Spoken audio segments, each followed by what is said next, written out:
샬롬 할렐루야. 신과 영의 차이에 대해서 말씀을 드렸습니다. 신은 형상에 중점을 둘 때 붙인다 했고, 영은 마음에 중점을 둘 때 붙인다 했습니다. 우리나라 성경 개역 한글판에는 이런 영적인 의미가 잘 구분되어 기록되어 있습니다. 그런데 영어를 비롯한 외국어 성경 중에는 이런 영적인 의미들이 명확하게 구분되지 않는 경우도 있다고 합니다. 그러나 영적 의미를 먼저 이해하면 한국어와 표현이 다르다 해도 말씀이 잘 이해되실 것입니다. 이 두 가지가 구분되지 않는 영어권에서는 혹시 신과 영이 같은 단어로 표현됐다 해도 구약에서는 대부분 형상에 중점을 두었고 신약에서는 마음, 곧 내면에 중점을 두었음을 기억해야 되겠죠. 삼위일체 하나님의 호칭들입니다. 하나님은 삼위일체 하나님을 종합적으로 부르는 호칭이라 했습니다.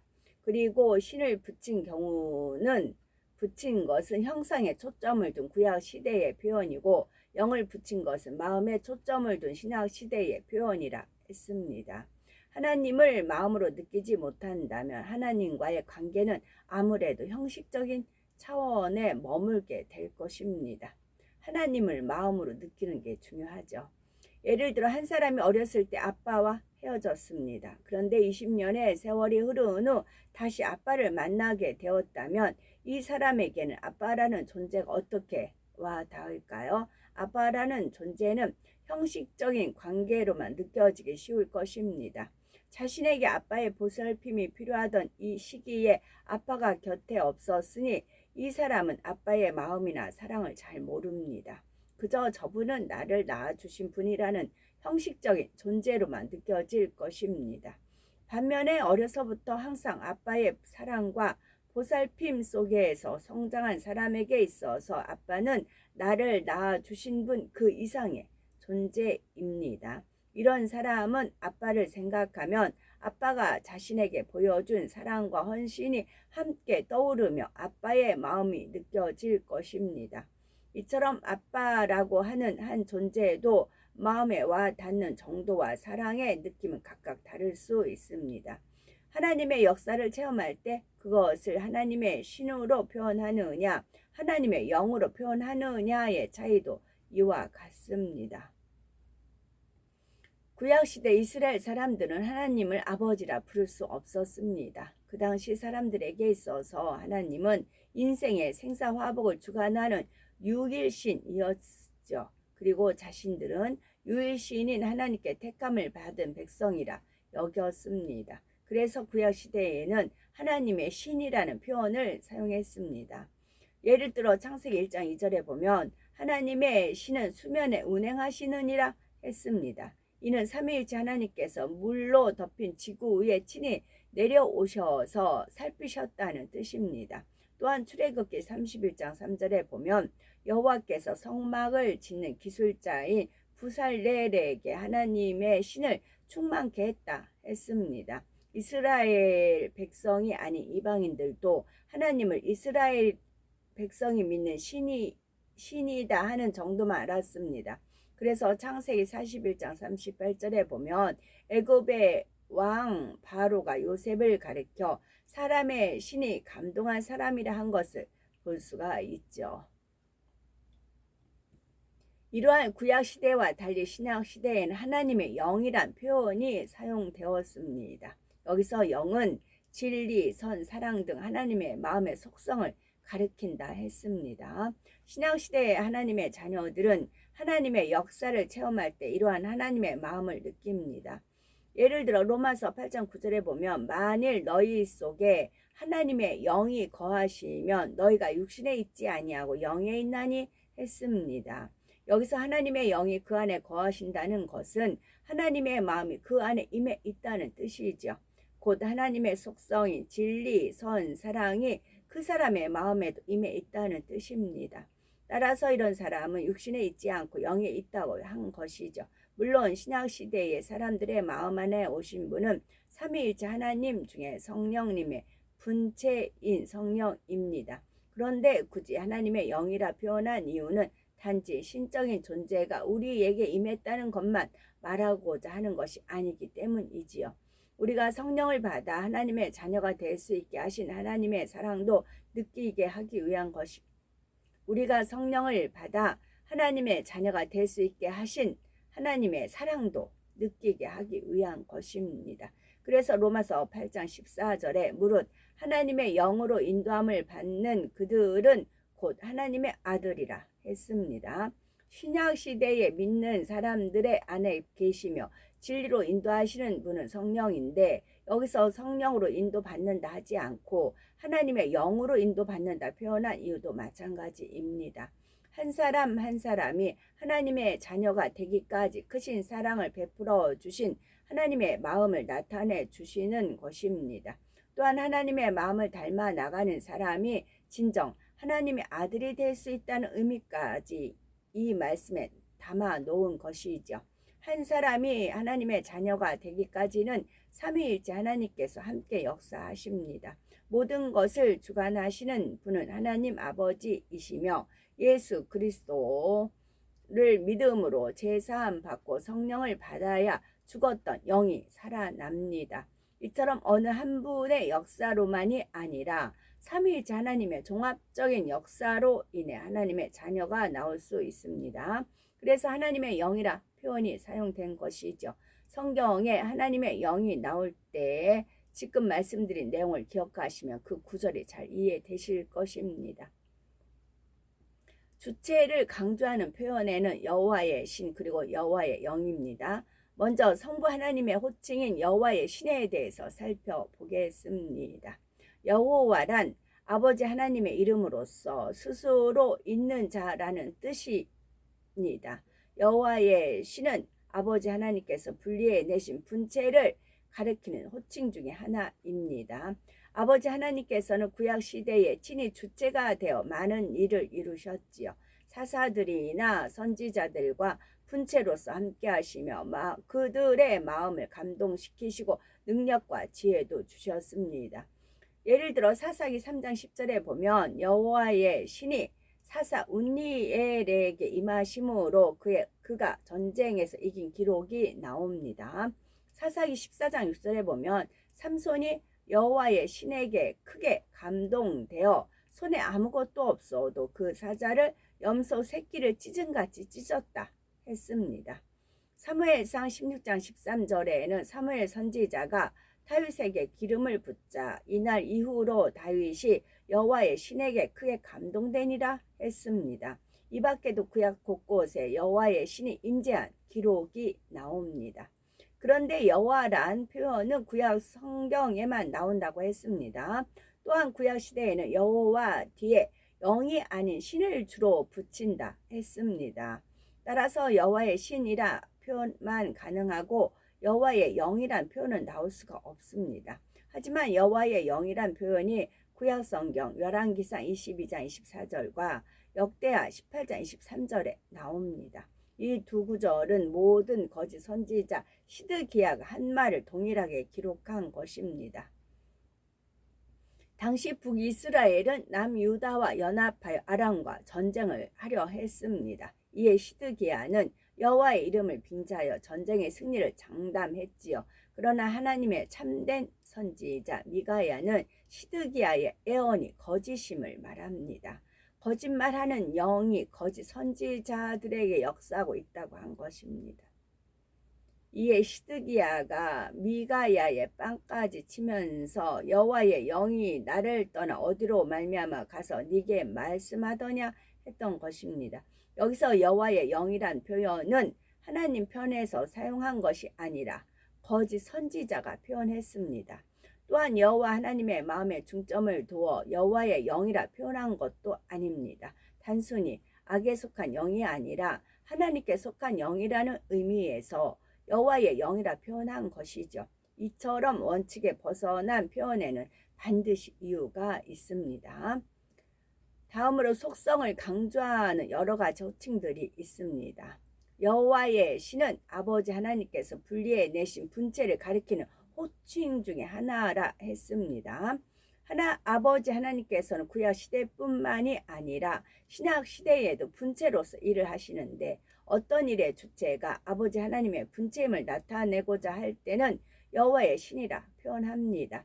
앞서 운니엘, 삼손, 다윗에게 여호와의 신이 임했던 예를 말씀드렸는데 그처럼 여호와의 신이 임했다 한 것은 그들에게 감동함과 능력을 주신 분이 여호와의 신임을 강조한 것이지요. 그런데 동일한 아버지 하나님의 분체이지만 여호와의 신이라 표현하지 않는 경우도 있습니다. 예를 들어 출애굽기 28장 3절에 지혜로운 영, 이사야 4장 4절에 심판하는 영과 소멸하는 영, 베드로전서 4장 14절에 영광의 영, 요한계시록에 하나님의 7영이 있습니다. 각각 다른 명칭으로 기록되어 있지만 이 5가지는 모두 아버지 하나님의 분체를 가리키는 표현입니다. 이때는 그 일의 주체가 아버지 하나님이심을 강조한 것이 아니라 지혜, 공의, 영광 등 그 일을 이루신 아버지 하나님의 속성을 강조한 것이죠. 이럴 때는 구약 성경에서도 신이 아닌 영을 붙입니다. 한 사람에 대한 호칭도 어떤 부분에 주안점을 두느냐에 따라 다양합니다. 그 사람의 정체성을 나타내는 이름이나 직함이 있는가 하면 성품이나 업적을 기리는 표현도 있지요. 예를 들면 모세 선지자는 이스라엘을 출애굽시킨 지도자입니다. 그래서 이스라엘의 출애굽 영도자라고 하면 우리는 누구를 가리키는지 알 수가 있습니다. 그런데 아버지 하나님께서는 모세를 온 집에 충성한 사람, 온유함이 가장 승한 사람이라 했습니다. 이때는 모세의 내면 고충성됨과 온유함을 강조해서 표현한 것이지요. 이처럼 삼위일체 하나님도 각각의 고유한 명칭이 있는가 하면 속성과 역할을 강조한 명칭도 있습니다. 여호와의 신, 주의 신, 주의 영, 성신, 성령은 삼위일체 하나님의 고유한 명칭들입니다. 그런데 분체로 역사하실 때의 역할이나 그때 부각되는 하나님의 속성에 따라서 각각 다르게 표현됩니다. 지혜로운 영과 그리고 지혜의 신이 있습니다. 출애굽기 28장 3절에 보면 지혜로운 영이 나옵니다. 아버지 하나님께서 모세에게 너는 무릇 마음에 지혜 있는 자 곧 내가 지혜로운 영으로 채운 자들에게 말하여 아론의 옷을 지어 그를 거룩하게 하고 내게 제사장 직분을 행하게 하라 하셨습니다. 여기서 지혜로운 영이란 하나님의 속성 중에 하나인 지혜의 마음을 뜻합니다. 따라서 지혜로운 영으로 채운 자들이란 하나님의 속성 중에 하나인 지혜가 마음 안에 주어진 사람들을 뜻하지요. 출애굽기 36장 1절에 보면 부살렐과 오홀리압과 및 마음이 지혜로운 사람 곧 여호와께서 지혜와 총명을 부사 성소에 쓸 모든 일을 할 줄 알게 하심 입은 자들은 여호와의 무릇 명하신 대로 할 것이니라 했습니다. 따라서 아버지 하나님께서 지혜로운 영으로 채우셨다는 것은 지혜를 그에게 부어주셨다는 뜻이 됩니다. 이처럼 아버지 하나님의 근본의 속성 중 지혜에 중점을 둘 때는 구약에서도 지혜로운 영이라 한 것이죠. 그런데 이사야 11장 2절에는 여호와의 신 곧 지혜와 총명의 신이요 모략과 재능의 신이요 지식과 여호와를 경외하는 신이라 했습니다. 또한 신명기 34장 9절에도 모세가 눈의 아들 여호수아에게 안수하였으므로 그에게 지혜의 신이 충만하니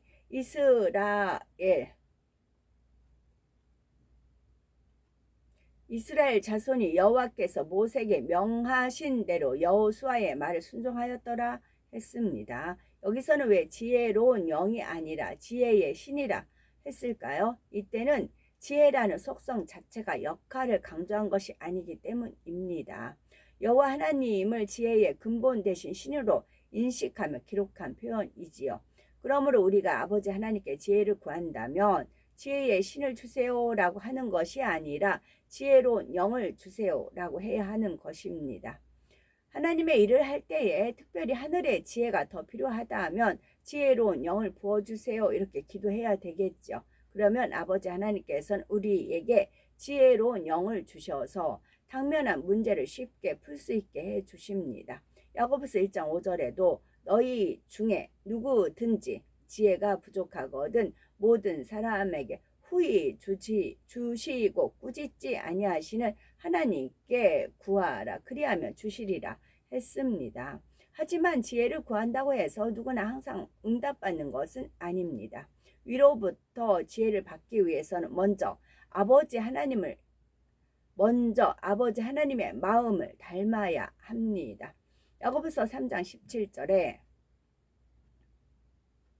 오직 위로부터 난 지혜는 첫째 성결하고 했습니다. 우리가 성결을 이루어 하나님의 마음을 닮은 만큼 하나님의 마음에 있는 지혜의 속성이 우리 마음에 임합니다. 지혜의 근본 되시는 하나님의 마음이 지혜로운 영으로 우리 안에 채워지는 것이죠.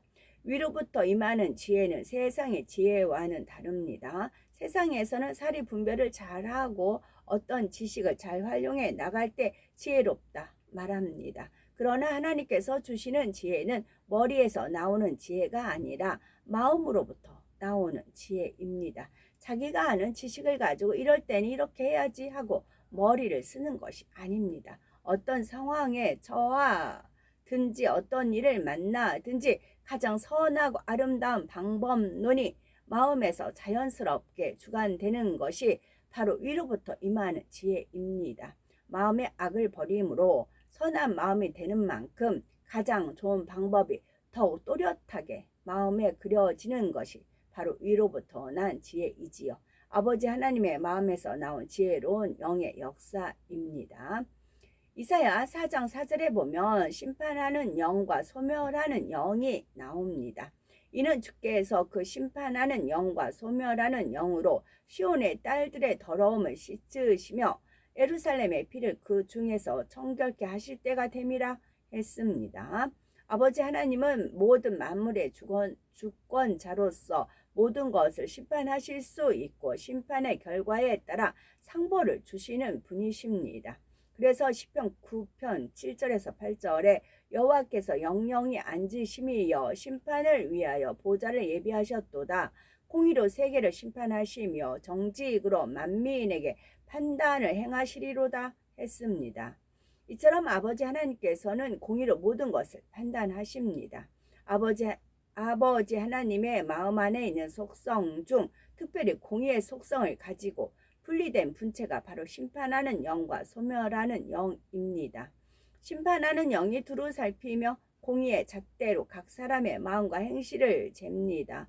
또한 민족 단위나 나라 단위로도 재십니다. 그래서 개인이나 단체의 악행이 아버지 하나님께서 정하신 선을 넘으면 소멸하는 영을 통해 재앙을 내리십니다. 하늘에서 직접 불을 내려 소멸하시거나 전쟁이나 기근이나 질병 등의 재앙으로 심판을 단행하시는 것이지요. 이러한 하나님의 역사는 성경 곳곳에 나타나 있습니다. 예를 들어 창세기 15장 16절에 보면 아버지 하나님께서 아브라함에게 네 자손은 4대 만에 이 땅 곧 가나안 땅으로 돌아오리니 이는 아모리 족속의 제약이 아직 관영치 아니함이니라 말씀하셨습니다. 이는 장차 이스라엘 백성들이 출애굽하여 가나안 땅에 돌아올 것을 예언한 말씀이지요. 이스라엘 백성들이 4대 만에 가나안 땅에 돌아왔을 때는 아모리 족속을 비롯한 7족속이 그 땅에 살고 있었습니다. 그래서 이스라엘 백성이 가나안 땅을 되찾으려면 그 땅의 거민을 쫓아내거나 멸해야 합니다. 그런데 이때 그 땅 거민들이 아무런 잘못도 없이 이런 심판을 받는 것은 아닙니다. 하나님께서 이스라엘 백성을 택하셨다 해도 이방 족속을 막무가내로 심판하시지는 않습니다. 정확한 공의 가운데 심판하십니다. 아버지 하나님께서는 그때가 되면 그 땅 거민들의 죄악이 심판받을 수밖에 없는 선에 이를 것을 미리 아셨지요. 그리고 그때가 되자 이스라엘 백성을 심판의 도구로 삼으신 것입니다. 그리고 이스라엘 백성에게 가나안 땅을 주심으로 아브라함에게 하신 약속을 이루셨습니다. 모세는 이러한 하나님의 뜻과 섭리를 밝히 알고 있었습니다. 그래서 가나안 땅을 눈앞에 두고 이스라엘 백성들에게 이를 전했습니다. 이는 신명기 9장 4절에서 5절에 잘 나타나 있습니다. 네 하나님 여호와께서 그들을 네 앞에서 쫓아내신 후에 네가 심중에 이르기를 나의 의로움을 인하여 여호와께서 나를 이 땅으로 인도하여 들여서 그것을 얻게 하셨다 하지 말라. 실상은 이 민족들이 악함을 인하여 여호와께서 그들을 네 앞에서 쫓아내심이니이다. 네가 가서 그 땅을 얻음은 너의 의로움을 인함도 아니며 네 마음이 정직함을 인함도 아니요 이 민족들이 악함을 인하여 네 하나님 여호와께서 그들을 네 앞에서 쫓아내심이라. 여호와께서 이같이 하시면 네 열조 아브라함과 이삭과 야곱에게 하신 맹세를 이루려 하심이니라 했습니다. 그러면 아버지 하나님께서 오직 공의로만 심판하시는 분이실까요? 요나서를 보면 공의를 뛰어넘는 아버지 하나님의 사랑을 느낄 수가 있습니다. 요나서 1장 2절에 보면 너는 일어나 저 큰 성읍 니누에로 가서 그것을 쳐서 외치라. 그 악독이 내 앞에 상달하였음이니라 했습니다. 여기서도 니느웨의 성이 악독이 하나님 앞에 상달됐기 때문에 멸망의 심판이 선포되고 있습니다. 아버지 하나님께서 심판하는 영으로 두루 감찰하신 결과이지요. 공의의 잣대로만 본다면 니느웨의 성은 이대로 심판받게 됩니다. 그런데 요나를 통해 멸망의 심판이 임박함을 알게 된 니느웨 백성들은 물론 왕과 신하들까지도 금식하며 여호와께 부르짖고 죄를 회개했으며 악한 길에서 돌이켰지요. 심지어는 짐승들까지도 금식을 시켰습니다. 이에 요나서 3장 10절에 하나님이 그들의 행한 것 곧 그 악한 길에서 돌이켜 떠난 것을 감찰하시고 뜻을 돌이키사 그들에게 내리리라 말씀하신 재앙을 내리지 아니하시니라 하셨습니다. 이처럼 아버지 하나님께서는 공의를 뛰어넘는 사랑을 나타내십니다. 혹여 환난이나 재앙을 만난 성도님들이 계시는지요? 더 이상의 어려움을 겪지 않기 원하신다면 니느웨 백성들처럼 하나님 앞에서 철저히 낮아지시기 바랍니다. 죄인의 길로 잘못 갔다 해도 신속히 돌이켜서 의인의 길로 들어서시기 바랍니다. 모든 것을 감찰하시는 아버지 하나님께서 이제 됐다. 더 이상 징계할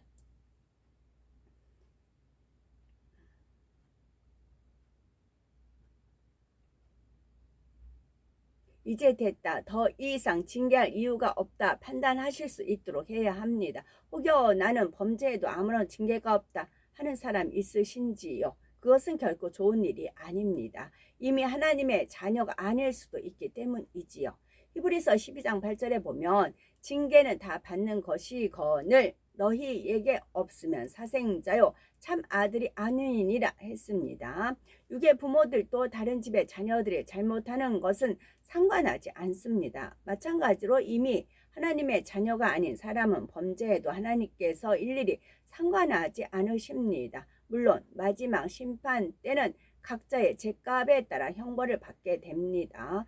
범죄에도 징계가 없는 또 다른 경우가 있습니다. 이것은 징계가 없는 것이 아니라 징계가 임박한 경우일 수 있습니다. 오래 참으시는 아버지 하나님의 사랑으로 징계가 원래 시점보다 늦춰졌을 뿐이죠. 아버지 하나님은 자녀들을 징계하시기 전에 자녀들이 스스로 돌이키길 원하십니다. 어느 부모가 자녀를 체벌하기 좋아하겠는지요. 뼈를 맞는 자녀도 아프지만 때리는 부모도 마음이 심히 아픕니다. 부모가 매를 들기 전에 자녀가 스스로 돌이킨다면 더없이 좋겠지만 자녀가 스스로 뉘우칠 기미가 안 보이면 부모는 매를 들 수밖에 없습니다. 부모가 진정 자녀를 사랑한다면 자녀가 잘못되는 것을 보면서도 그냥 놔둘 수는 없는 것이죠. 나는 범죄에도 징계가 없어요 하는 분들은 징계가 임하기 전에 스스로 돌이켜다오 하시는 아버지 하나님의 마음을 느끼시기 바랍니다. 또한 그만큼 징계가 코앞에 임박했다는 사실도 깨달아야 되겠죠. 더 이상 징계를 늦출 수 없는 공의 시점에 이르면 어떠한 징계가 임할지 알 수가 없습니다.